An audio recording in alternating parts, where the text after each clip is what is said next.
Okay, so hi guys, kamusta po kayong lahat? Big love shoutout and welcome back ulit sa aking YouTube channel, Nets and Vlog. Grabe guys, no, nakakatuwa talaga ito si Kitty Duterte, no? Talagang napakapalaban na niyang bata, ano? Tahimik lang po ito noon.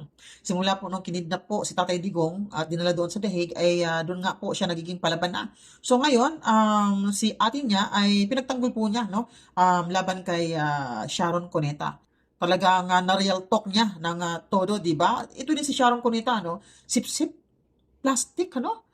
Sabi pa niya noon, never again. At yung si Kiko, sabi niya, pag siya daw manalo, pag siya mananalo, ipapahukay daw po niya yung tatay ni PBBM sa libingan ng mga bayani. Yung pang sabi niya, di ba? Never again. Tapos ngayon, naku po, kain suka.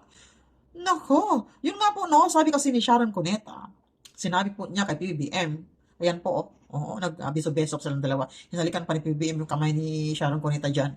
Sabi kasi niya, wrong choice daw itong si PBBM. Mali daw ang kanyang pagpili kay BP Sara para maging katandim niya noong 2022. Ang kapal din ano, ayaw nga ni BP Sara na maging katandim niya noon pa. Pinilit lang ni Amy Marcos. Kung napanood niyo po yung interview ni Amy Marcos doon sa channel ni Doc Willie, nandoon, malalaman niyo lahat, di ba? Ayun nga po ni Rowena Guanzon, sabi niya, hiyang-hiya naman si BP Sara kay PBBM. Sabi niya, sa survey nga pa nga lang, nilampasan na siya ni Sara Duterte. Tapos sabihin ninyo na wrong choice. Ngayon nga lang, ang survey ni BP Sara angat na angat eh. Tapos itong si PBBM, negative pa rin. Di ba nagreklamo sila? No? Nagreklamo yung Malacanang, nagtataka sila kung saan nanggaling yung survey ni BP Sara kasi hindi nga nila tanggap na hanggang ngayon, yung survey pa rin ni BP Sara ang namamayagpag, tapos si PBBM puro negative. At least negative na, di ba? Hindi na positive. Positive sa drug test.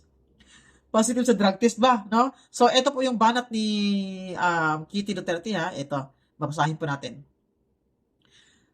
Pinost po kasi ito ng MDTV channel at ang dami na pong mga comments, no? Ang daming likes, mag 17K na po ang likes, then ang comment, mag 48K, ang dami na ring shares. So, ito po yung pang-real talk ni Kitty Duterte kay Sharon Cuneta.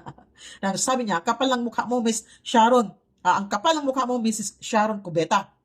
For your information, hindi ginusto ng ate ko na makatandem yung pangulo nyo nung eleksyon. Totoo yan.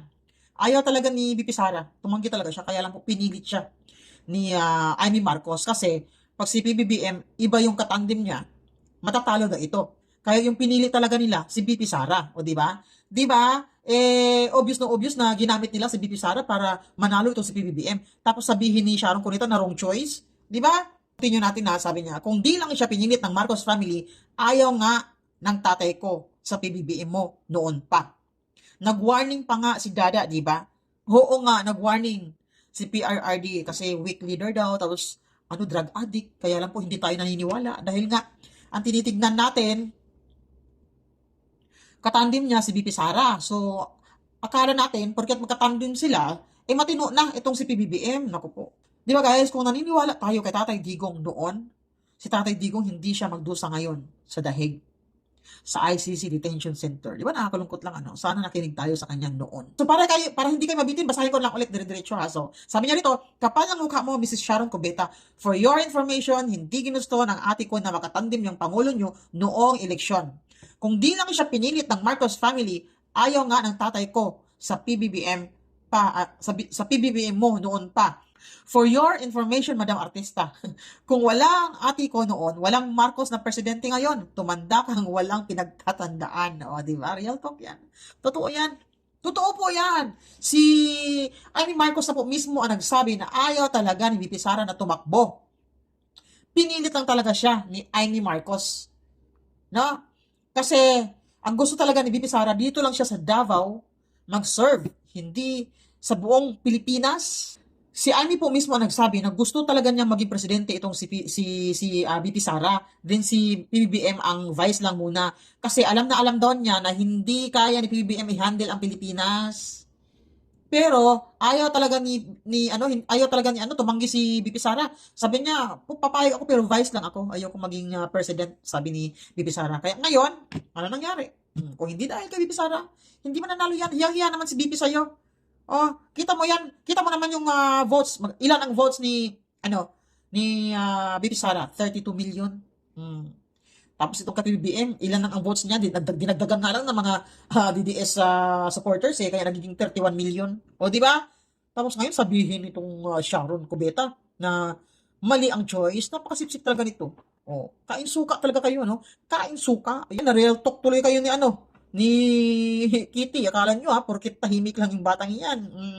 Simula nung nakita niya kung paano nila inaapi-api yung tatay nila, doon siya nagiging palaban.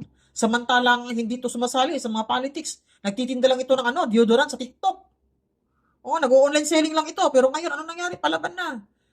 Di ba? Marunong namang real talk. Tama naman yung sinabi niya, di ba? Yung sabi niya, ayaw nga ni Dada kay PBBM noon, di ba? Noon pa, di ba? Kasi nga, weak leader daw at addict yan. Gumagamit yan ng cocaine, ng coke. Yun po ang sabi ni Tatay Digong. Kaya lang, hindi tayo naniniwala.